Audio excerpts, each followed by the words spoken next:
আমরা বারবার করে বলতে চাই, আওয়ামী লীগ কোন রাজনৈতিক দল নয়। আওয়ামী লীগ হচ্ছে একটি সন্ত্রাসী সংগঠন।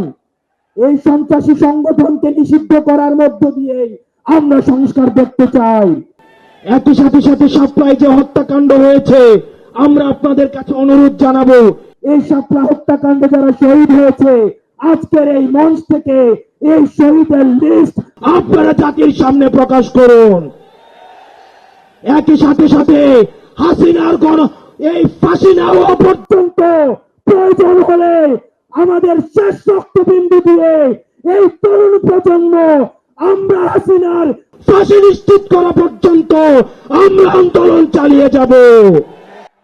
এবং নারী সংস্কার নিয়ে যেই কনসার্ন আপনাদের কাছ থেকে এসেছে, আমরা চাই ডক্টর মোহাম্মদ ইউনূস এই কনসার্ন গুলোকে আপনি অতি সত্বর অ্যাড্রেস করবেন এবং অপ্রয়োজনীয় যে সংস্কারগুলি রয়েছে সেদিকে পাশ কাটিয়ে প্রয়োজনীয় যে সংস্কারগুলো রয়েছে, যেটির মধ্য দিয়ে নারীদের অধিকার নিশ্চিত হয়, যেটির মধ্য দিয়ে নারীদের সম্মান নিশ্চিত হয়, এবং আমাদের দেশের ধর্মীয় এবং কালচারাল সাংস্কৃতিক যে সম্মান অক্ষুণ্ণ থাকে, সেই অধিকারগুলো, সেই সংস্কারগুলোতে আপনাকে জোর দেওয়ার জন্য আহ্বান জানাচ্ছি।